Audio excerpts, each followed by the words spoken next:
Hi everyone and welcome to Upna College, and in today's session we are going to dive deep into the differences between data analyst, data scientist and AI engineer. If we want to enter the field of artificial intelligence, then these three are the most popular career options out there. But oftentimes people get confused between these three because they sound very similar. But by the end of today's session, we are going to understand their differences and their similarities in depth. अब आज के session के अंदर हम 5 चीज़ों को detail में cover करने वाले हैं. सबसे पहले तो the differences between these 3 career options. उसके साथ में वील ऑल्सो टॉक अबाउट कि based on our interest which of these career roles should we target. Plus we'll also talk about the exact skill sets जो हर एक role के लिए required होता है before we start applying for jobs. And we'll also talk about कि industry के अंदर डे टू डे बेसिस पर हर एक रोल के अंदर हमें एग्जैक्टली क्या काम करना होता है. मतलब एक डेटा साइंटिस्ट इंडस्ट्री के अंदर डे टू डे बेसिस पर क्या करता है, डेटा एनालिस्ट क्या करता है एंड एआई इंजीनियर क्या करता है. And we'll also compare the average packages for these roles. So let's start with this session. अब before we talk about data analyst क्या होता है, डेटा साइंटिस्ट क्या होता है, एआई इंजीनियर क्या होता है, it's very important to understand 4 important keywords in the field of AI. हमें AI, machine learning, deep learning and generative AI के बारे में अगर पता होगा तो हम इन करियर ऑप्शंस को और बेटर तरीके से समझ पाएंगे. तो पहले इन 4 टर्म्स को समझने की कोशिश करते हैं. If we talk about AI, artificial intelligence, then that is the most broad term in the technology field. AI का मतलब होता है when we teach our systems to think like us. तो AI के अंदर we train our systems to perform those tasks that typically require human level intelligence. जैसे आज की डेट में अगर हमने Netflix को, Prime को, Hotstar को यूज़ किया है तो वहाँ पर हमें मूवीज़ एंड टीवी रिकमेंडेशंस देखने को मिले होंगे. अगर हमने Amazon पे या Myntra पे शॉपिंग की है तो वहाँ पे हमें प्रोडक्ट सजेशंस मिले होंगे. इनफैक्ट Instagram एंड YouTube के ऊपर हमें एड सजेशंस मिले होंगे. आज की डेट में हमने काफ़ी सारे चैटबॉट्स को यूज़ किया होगा, काफ़ी सारे एआई टूल्स को यूज़ किया होगा. We must have interacted with chat GPT, Claude, Gemini. ये सारे के सारे एग्जांपल्स हैं of practical real life applications of AI. इसके साथ में we have self driving cars today, we have voice assistants like Siri and Alexa जो हमें समझ पाते हैं, जो हमारी बातों को रिस्पॉन्ड कर पाते हैं. So these are all examples of real life AI जिससे आज की डेट में हम सराउंडेड हैं. In fact if today we are interacting with technology, we are actually interacting with a lot of AI that is working behind the scenes.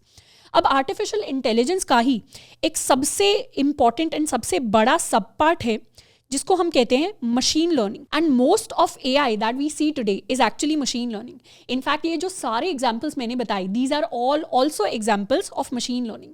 तो majority AI machine learning ही होता है. मशीन लर्निंग के अंदर हम ऐसे एल्गोरिथम्स के साथ, ऐसे मॉडल्स के साथ डील करते हैं which are trained on data. And ये जो डेटा है छोटा मोटा डेटा नहीं होता, this is very huge data जिसको जनरली हम बिग डेटा कहते हैं. तो हमारे पास millions of billions of users का या millions and billions of data points होते हैं जिसके ऊपर हमारे real life machine learning models को बिल्ड किया जाता है. तो machine learning is that part of AI जहां पर बहुत सारे डेटा की हेल्प से हम कई सारी एल्गोरिथम्स को ट्रेन करते हैं और उनसे कुछ ना कुछ काम परफॉर्म कराते हैं. काम कुछ भी हो सकता है. It could be making a prediction, it could be making some decision. And machine learning का ही एक और काफी इंपॉर्टेंट एंड बड़ा सब पार्ट होता है जिसको हम कहते हैं deep learning. Now deep learning is that part of machine learning जिसके अंदर we try to mimic the human brain. Human brain के अंदर न्यूरॉन्स होते हैं एंड न्यूरॉन्स का नेटवर्क होता है जिसको हम न्यूरल नेटवर्क कहते हैं. यही न्यूरल नेटवर्क जब हम सिस्टम्स के अंदर, कंप्यूटर्स के अंदर आर्टिफिशियली क्रिएट करते हैं then this is called artificial neural network. And deep learning के अंदर हम आर्टिफिशियल न्यूरल नेटवर्क्स के साथ ही वर्क कर रहे होते हैं. So there are a lot of different popular artificial neural network architectures. हमारे पास फीड फॉरवर्ड न्यूरल नेटवर्क्स होते हैं, रिकरेंट न्यूरल नेटवर्क्स होते हैं, कॉन्वोल्यूशनल न्यूरल नेटवर्क्स होते हैं, ट्रांसफॉर्मर्स होते हैं, we have generative adversarial networks. So we have a lot of different types of neural networks. In fact आज की डेट में जो हम जितने भी LLMs को यूज कर रहे हैं, हमारी एक NLP की फील्ड है, कंप्यूटर विजन की फील्ड है, this is all possible because of neural networks. क्योंकि neural networks as compared to standard machine learning ज्यादा कॉम्प्लेक्स टास्क को परफॉर्म कर सकते हैं. प्लस यहीं पर एक इंपॉर्टेंट फील्ड आती है AI की, एक इंपॉर्टेंट ब्रांच आती है जिसको हम कहते हैं जेन AI और generative AI. Generative AI is that part of AI जहां पर हम कुछ ना कुछ नई क्रिएटिव चीज जनरेट करने की कोशिश करते हैं. So if there is a system which is generating text, which is generating code, it is generating images, videos, music, audio, then that part of AI is called generative AI. And इसके बहुत सारे popular examples हैं हमारे पास. We have Midjourney, we have Dall-E, we have chat GPT, Claude, Gemini. So we have a lot of examples of generative AI around us. तो ये चारों सबसे इंपॉर्टेंट कीवर्ड्स हैं in the field of AI. And AI को जो चीज fuel करती है, पावर करती है, दैट इज आवर डेटा. तो डेटा एंड आर्टिफिशियल इंटेलिजेंस दोनों के दोनों जो टर्म्स है वो हैंड इन हैंड जाते हैं. दोनों का ही प्रैक्टिकल यूजेज साथ में हो रहा होता है. So now let's try to understand the differences between data analyst, data scientist and AI engineer. तो उसके लिए वील ट्राई टू अंडरस्टैंड कि किसी भी ऑर्गेनाइजेशन के अंदर, एक कंपनी के अंदर प्रैक्टिकली जब एआई का कोई प्रोडक्ट बिल्ड होता है, मशीन लर्निंग का कोई प्रोडक्ट बिल्ड होता है, तो end to end what is the pipeline जो फॉलो होती है, कौन कौन से स्टेप्स हैं जिनको फॉलो करके एक एआई प्रोडक्ट बिल्ड किया जाता है, एंड इनमें से कौन से काम एक डेटा एनालिस्ट करता है, कौन से काम एक डेटा साइंटिस्ट करता है, एंड कौन से काम एक एआई इंजीनियर करता है. So let's discuss the AIML pipeline. Now the first step in the AI pipeline is that we need to do data collection. हमारे पास कुछ ऑलरेडी रेडीली अवेलेबल डेटा होना चाहिए ताकि उसके ऊपर हम अपनी machine learning and deep learning algorithms को अप्लाई कर सकें. मेजॉरिटी ऑर्गेनाइजेशंस के अंदर data is already available in the form of data basis. तो इसीलिए इट्स नीडलेस टू से कि ये जो तीनों करियर ऑप्शंस हैं, इन तीनों के लिए ही डेटा बेसिस की एक बेसिक अंडरस्टैंडिंग होना ज़रूरी है. और जहाँ पर भी डेटा बेसिस आ गए, मेजॉरिटी ऑर्गेनाइजेशंस के अंदर रिलेशनल डेटा बेसिस यूज होते हैं, तो इन तीनों ही करियर रोल्स के लिए it's important to have a strong command on SQL, structured query language. तो एसक्यूएल काफ़ी प्रैक्टिकल स्किल है एंड इन तीनों ही रोल्स के लिए इंटरव्यूज में हमसे एक्सपेक्टेड होती है. So we have a complete SQL tutorial on Apna college YouTube that you can learn from. इसके अलावा you can learn from any resource that you find useful. इसके बाद आता है हमारा second step which is also an important step, जिसके अंदर we do data cleaning and pre processing. अब जनरली जो हमारे पास डेटा होता है that is not always already clean data. उस डेटा के अंदर काफ़ी सारे प्रॉब्लम्स हो सकते हैं. It might have some missing values, it might have outliers. तो उस डेटा को हमें फिक्स करना पड़ता है, उस डेटा को हमें रेडी करना पड़ता है machine learning deep learning algorithms के लिए. तो उस डेटा को हम क्लीन करते हैं और उसे प्री प्रोसेस करते हैं. ये काम किया कैसे जाता है? इस काम को हम करते हैं by learning Python and then using some Python based libraries, जिनको अभी हम डिस्कस करेंगे आगे. तो इसीलिए इन तीनों ही रोल्स के लिए पाइथन की भी अंडरस्टैंडिंग होना बहुत ज़्यादा जरूरी है. डेटा एनालिस्ट के लिए अगर हम low to medium level of Python पढ़ते हैं that is enough, but data science and AI engineering इन दोनों के अंदर ही पाइथन के ऊपर एक स्ट्रॉन्ग कमांड होना जरूरी है. So if you want to learn Python, we also have a complete Python tutorial on Apna college YouTube. इसके साथ में द नेक्स्ट स्टेप इज कि data cleaning and pre processing के बाद हमारे लिए जो नेक्स्ट स्टेप होता है that is exploratory data analysis, which is also a very important step. इसको हम EDA कहते हैं शॉर्ट में, एंड इसकी जो स्पेलिंग है उसको देख के घबराना नहीं है. It's actually very easy to do once you learn it. It's called exploratory data analysis. इसके अंदर हम बेसिकली अपने डेटा को एनालाइज करते हैं और उसके अंदर कुछ कॉमन पैटर्न्स आइडेंटिफाई करने की कोशिश करते हैं. For example if you are working in Amazon, तो हम नोटिस करेंगे कि अमेजॉन के डेटा के अंदर हमें दिखेगा कि जब भी अमेजॉन के सेल्स वाले डेज आते हैं तो वहाँ पर रेवेन्यू काफ़ी ज़्यादा बढ़ जाता है, वहाँ पर यूजर अटेंशन काफ़ी ज़्यादा बढ़ जाता है. तो इस तरीके के पैटर्न्स हम डिफरेंट चार्ट्स को, ग्राफ्स को प्लॉट करके आइडेंटिफाई करने की कोशिश करते हैं. एंड इसके बाद there is also one more step which is feature engineering. So the next step that we have is called feature engineering. Feature engineering का मतलब है कि हम डेटा के अंदर कुछ नए फीचर्स हैं, कुछ नए इनपुट कैरेक्टरिस्टिक्स हैं जिनको क्रिएट करने की कोशिश करते हैं, जो हमारे मशीन लर्निंग मॉडल्स की परफॉर्मेंस को और ज़्यादा बेटर करते हैं. इसके बाद आता है काफ़ी important step in the AI pipeline which is called model selection and training. And this is probably one of the most important steps, model selection and training. Model का यहाँ पर मतलब है कि कौन सी मशीन लर्निंग या डीप लर्निंग एल्गोरिथम है जिसको हम यूज़ करेंगे और उससे हम एक मॉडल प्रिपेयर करेंगे. मॉडल प्रिपेयर करने का मतलब है हम डेटा से अपनी मशीन लर्निंग एल्गोरिथम को सिखा रहे हैं कि डिसीजंस लेने कैसे हैं. So that is our model. हम उस मॉडल को सिलेक्ट करते हैं बेस्ड ऑन द प्रॉब्लम, किस तरीके की प्रॉब्लम है जिसको हम सॉल्व करना चाहते हैं, उस हिसाब से हम अपने मॉडल को पिक करते हैं और फिर उसको ट्रेन करते हैं. And then comes the next step. The next step in the process is model evaluation. एक बार हमने अपने मॉडल को ट्रेन कर लिया, उसके बाद हम उसकी परफॉर्मेंस को इवैल्यूएट करते हैं, परफॉर्मेंस को चेक करते हैं, जिसको हम कहते हैं model evaluation. And then comes the final step in the process which is model deployment. यहाँ पर हमारा फाइनल स्टेप आ जाता है जिसके अंदर हम अपने मॉडल को डिप्लॉय करते हैं, यानी उसे प्रोडक्शन रेडी बनाते हैं, उसको सारे के सारे यूजर्स को अवेलेबल कराते हैं. अब ये जो मॉडल डिप्लॉयमेंट वाला फाइनल स्टेप है, ये मेजर रिस्पॉन्सिबिलिटी होती है एक सेपरेट डिपार्टमेंट की, जनरली बड़ी ऑर्गेनाइजेशंस के अंदर, विच इज कॉल्ड MLOps. अब MLOps is a completely separate role in the field of AI, but कुछ पार्ट उसका ओवरलैप करता है विद AI इंजीनियरिंग. तो ये हमारे सारे इंपॉर्टेंट स्टेप्स हैं in the field of AI, in the AI pipeline. And now next we'll discuss कि इनमें से डेटा एनालिस्ट कौन से स्टेप्स के अंदर इन्वॉल्व होता है, डेटा साइंटिस्ट कौन से स्टेप्स के अंदर इन्वॉल्व होता है, एंड मशीन लर्निंग इंजीनियर कौन से स्टेप्स के अंदर इन्वॉल्व होता है. एंड डेफिनेटली क्योंकि ये थोड़े से सिमिलर करियर पाथ्स भी हैं, तो हमें काफ़ी ज़्यादा ओवरलैप देखने को मिलेगा, specially in the field of data science and AI engineer. तो सबसे पहले बात करते हैं डेटा एनालिस्ट के बारे में। तो डेटा एनालिस्ट डेटा के ऊपर वर्क करके उससे कुछ ऐसे मीनिंगफुल इनसाइट्स एंड पैटर्न्स निकालते हैं जो किसी भी ऑर्गेनाइजेशन को बिजनेस डिसीजंस लेने में हेल्प कर सके।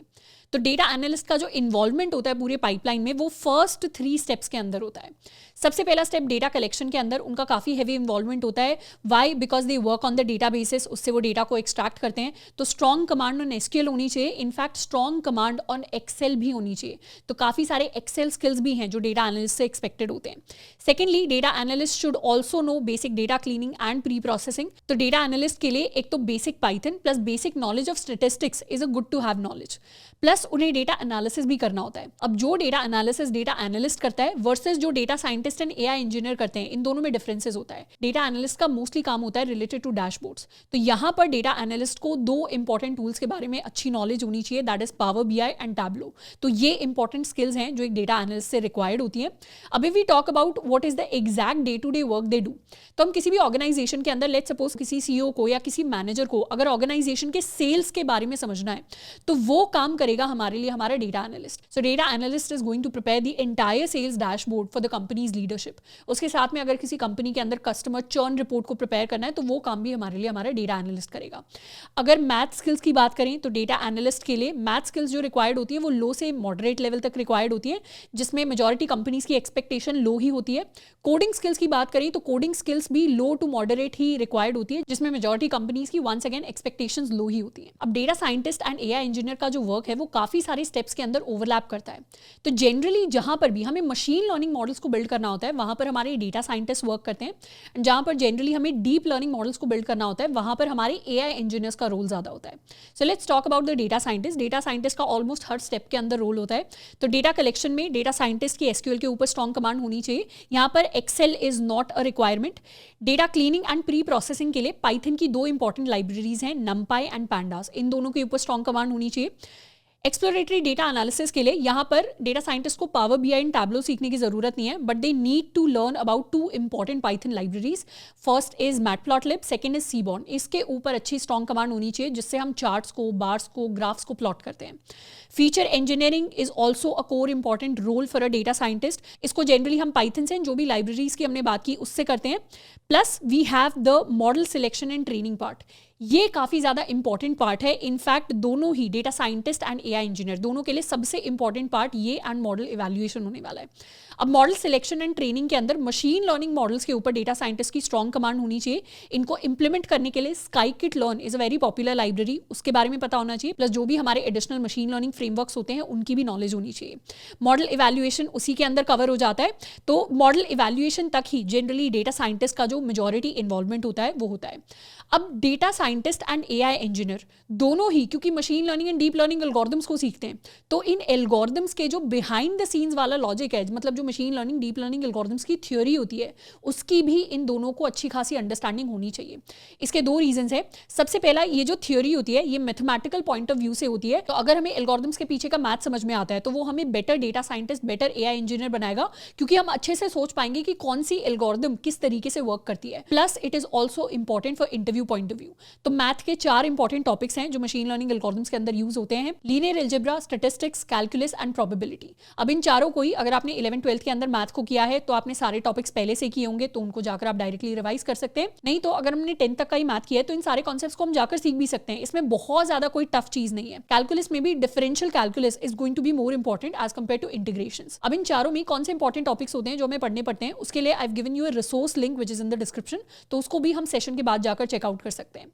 तो डेटा साइंटिस्ट का किसी भी ऑर्गेनाइजेशन के अंदर एग्जैक्टली क्या वर्क होता है, जैसे फॉर एग्जांपल कोई पेटीएम जैसी कंपनी है या एसबीआई जैसा बैंक है, बेसिकली अ फिनटेक कंपनी जो चाहती है that they want to build some credit card fraud detection model, तो वो मॉडल बिल्ड करने का काम हमारे डेटा साइंटिस्ट करेंगे। अगर कोई नेटफ्लिक्स जैसी या प्राइम जैसी ऑर्गेनाइजेशन है जो मूवी रिकमेंडेशन सिस्टम बनाना चाहती है, तो इस सिस्टम को बनाने का काम भी हमारे डेटा साइंटिस्ट करेंगे। अब in terms of math skills, data scientist के लिए moderate to high level of math skills चाहिए होती है। मेजॉरिटी ऑर्गेनाइजेशंस मॉडरेट मैथ के स्किल्स एक्सपेक्ट करती है, हाई वहां पर रिक्वायर्ड होता है जहां पे रिसर्च रिलेटेड वर्क हो रहा है। कोडिंग के अंदर भी हमसे mostly organisations moderate level skills expect कर रही होती है। अब now let's talk about AI engineers. AI engineers are primarily involved with neural networks and large models.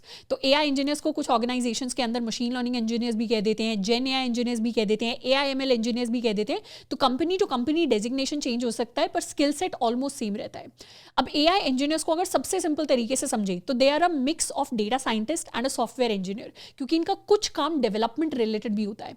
तो if we talk about which are the steps that they are involved in, तो काफी सारी organization के अंदर जो AI engineers हैं, initial 4 steps के अंदर भी उनका इन्वॉल्वमेंट रहता है. तो इन चारों स्टेप्स का वही सेम स्किल सेट जो शायद किसी डेटा साइंटिस्ट से एक्सपेक्टेड है, वही एक एआई इंजीनियर से एक्सपेक्टेड होगा. मतलब हमें पाइथन आनी चाहिए, हमें एसक्यूएल आनी चाहिए, हमें नमपाई, पैंडास, मैटप्लॉटलिब, सीबॉर्न, इन सारी लाइब्रेरीज के ऊपर अच्छी कमांड होनी चाहिए. अब if we talk about the primary work that is in model selection and training and model evaluation, and यहाँ पे जिन मॉडल्स को हम यूज करते हैं those are generally deep learning models, जिनको इंप्लीमेंट करने के लिए there are 2 important libraries and frameworks जिनका हमें आइडिया होना चाहिए. तो एज एन एआई इंजीनियर या तो हम पाइटॉर्च को सीख सकते हैं या फिर we can go with TensorFlow and Keras. अब इसमें my personal suggestion is that you should start with PyTorch. अब एज एन एआई इंजीनियर जब हम स्टार्ट करते हैं we generally work with general neural networks, but over the time जैसे जैसे industry के अंदर हम एक्सपीरियंस गेन करते हैं हमें एआई के अंदर एक स्पेशलाइजेशन पिक कर लेनी चाहिए. मतलब या तो हम एनएलपी की फील्ड में जा सकते हैं या फिर हम कंप्यूटर विजन में जा सकते हैं या फिर we can work with gen AI. तो इस तरीके से if we pick a field for specialisation in artificial intelligence in long term तो वो हमारे लिए सबसे ज्यादा बेनिफिशियल रहेगा. इसके साथ में our AI engineers are also slightly involve in the model deployment and API building part. तो इसीलिए एज एन एआई इंजीनियर हमें पता होना चाहिए कि बेसिक मशीन लर्निंग मॉडल्स को कैसे डिप्लॉय करते हैं, कैसे हम अपनी एपीआईज को बिल्ड करते हैं या एपीआईज को यूज करते हैं. तो उसके लिए बेसिक डेवलपमेंट नॉलेज होना जरूरी है. In fact there are some organisations जो फ्रेशर लेवल पर जब एआई इंजीनियर्स को हायर करती हैं तो they also expect DSA from us. तो डीएसए की ऐसी रिक्वायरमेंट है जो कंपनी टू कंपनी थोड़ा डिफर करती है. अब एज एन एआई इंजीनियर हमें डे टू डे बेसिस पर किस तरीके के सिस्टम्स को बिल्ड करना होता है. तो एज एन एआई इंजीनियर अगर किसी ऑर्गेनाइजेशन को कोई फेस रिकॉग्निशन सिस्टम बिल्ड करना है या फिर किसी कंपनी को एक चैटबॉट बिल्ड करना है लाइक चैट जीपीटी और जेमिनाई, तो इस तरीके के जो सिस्टम्स हैं उन्हें हमारे एआई इंजीनियर्स बिल्ड कर रहे होते हैं. तो यहाँ पर जो मैथ लेवल रिक्वायर्ड होता है that is moderate to high. Majority companies math का मॉडरेट लेवल एक्सपेक्ट करती हैं. हाई लेवल वंस अगेन वहां पर एक्सपेक्टेड होता है जहां पे रिसर्च के अंदर वर्क चल रहा होता है. कोडिंग का लेवल यहाँ पे जो एक्सपेक्टेड होता है that is high as compare to data scientist and as compare to data analyst, क्योंकि इनका काफी ज्यादा इन्वॉल्वमेंट प्रोडक्ट डेवलपमेंट के अंदर भी होता है. So these are the major basic differences between data analyst, data scientist and AI engineer. अब बात करते हैं about the most important question कि इन तीनों में से हमें अपने इंटरेस्ट के हिसाब से कौन से करियर ऑप्शन को पिक करना चाहिए. Now we are somebody who is interested in business and data but we don't have much interest in coding और मैथ, तो उस केस में हमें डेटा एनालिस्ट की डायरेक्शन में जाना चाहिए. लेकिन if we are somebody who enjoys solving real world problems using machine learning, using deep learning, and we are also okay with learning machine learning theory, तो फिर हमें डेटा साइंस या फिर हमें एआई इंजीनियरिंग की डायरेक्शन में जाना चाहिए. एंड अगर हम ऐसे कैंडिडेट हैं जो कोडिंग को भी इंजॉय करते हैं तो उस केस में डेफिनेटली हमें एआई इंजीनियरिंग को टारगेट करना चाहिए.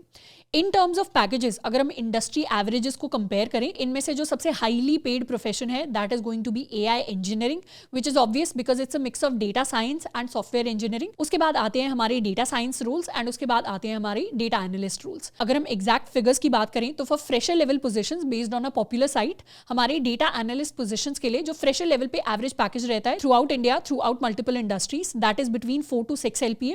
हमारी जो डेटा साइंस पोजीशंस है उसके लिए इट्स 5 to 10 LPA एंड हमारी जो एआई इंजीनियरिंग पोजीशंस है उनके लिए इट्स 6 to 12 LPA. अब ये जो फिगर्स हैं these are just average numbers. हमारी एग्जैक्ट क्या सैलरी या क्या सीटीसी होगा वो बहुत सारे फैक्टर्स के ऊपर डिपेंड करता है.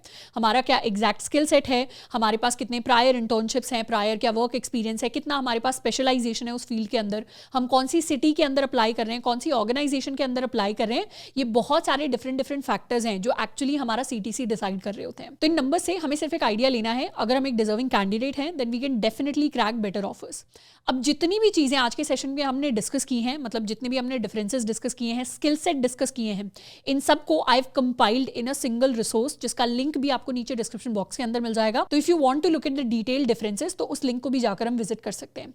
अब before I end the session there is one important thing that I want to say कि जो तीनों ही फील्ड्स हैं ये काफी प्रैक्टिकल फील्ड्स हैं. हमें ये जरूर याद रखना है अगर हम एआई की फील्ड में जाना चाह रहे हैं एंड तीनों में से किसी भी रोल को टारगेट करना चाह रहे हैं तो हमारी डिग्री से बहुत ज्यादा इंपॉर्टेंट इंपॉर्टेंट हमारे लिए हमारे स्किल्स होने वाले हैं। तो इसीलिए अपने स्किल्स के ऊपर वर्क करना बहुत ज़्यादा ज़रूरी है। हमें बिल्कुल भी इस भ्रम में नहीं रहना कि just because we are doing a BTech in data science और अ बीटेक इन एआई तो हमें ज़्यादा प्रेफरेंस मिलेगी एज कम्पेयर टू दो स्टूडेंट्स जो शायद कंप्यूटर साइंस या आईटी या किसी और फील्ड के अंदर बीटेक कर रहे हैं। बहुत ज़्यादा मैटर करता है इस फील्ड के अंदर कि हमारे पास क्या एग्जैक्ट स्किल सेट्स हैं जिनको लेकर हम इंडस्ट्री के अंदर एंटर कर रहे हैं। इसीलिए डिग्री से भी ज़्यादा हमें फोकस करना है अपने प्रैक्टिकल स्किल्स को बिल्ड करने के ऊपर। तो इसीलिए प्रोजेक्ट्स बहुत ज़्यादा इंपॉर्टेंट हो जाते हैं, इंटर्नशिप्स बहुत ज़्यादा इंपॉर्टेंट हो जाती है, प्लस हमारे पास रेज्यूमे के अंदर एटलीस्ट 3 अच्छे लेवल के प्रोजेक्ट्स होने चाहिए। इनमें से तीनों में से अगर हम किसी भी पोजीशन के लिए अप्लाई कर रहे हैं तो आई होप कि हम अपनी स्किल्स को बिल्ड करने के ऊपर डबल डाउन करेंगे। And if you want to look at the detailed in depth path of becoming an AI engineer और अ डेटा साइंटिस्ट तो उसको मैंने ऑलरेडी इन सेशंस के अंदर कवर किया हुआ है। तो in depth part depending upon our preference हम जाकर एक बार देख सकते हैं। तो उसके अंदर और एक्स्ट्रा टूल्स एंड टेक्नोलॉजीज हैं, प्लस हमारे काफी सारे लर्निंग रिसोर्सेज हैं जिनके बारे में भी हमें पता चल जाएगा। And if you also want a detail session on MLOps then you can let me know in the comments. And इसके अलावा अगर हमारा प्लेसमेंट से रिलेटेड, इंटर्नशिप से रिलेटेड अगर कोई भी सवाल है तो उसके बारे में भी you can let me know in the comments. तो आई होप कि आज का जो सेशन है ये हमें हमारे करियर के अंदर बहुत ज्यादा हेल्प कर रहा होगा। आज के लिए इतना ही, मिलते हैं नेक्स्ट सेशन के अंदर। Till then keep learning and keep exploring.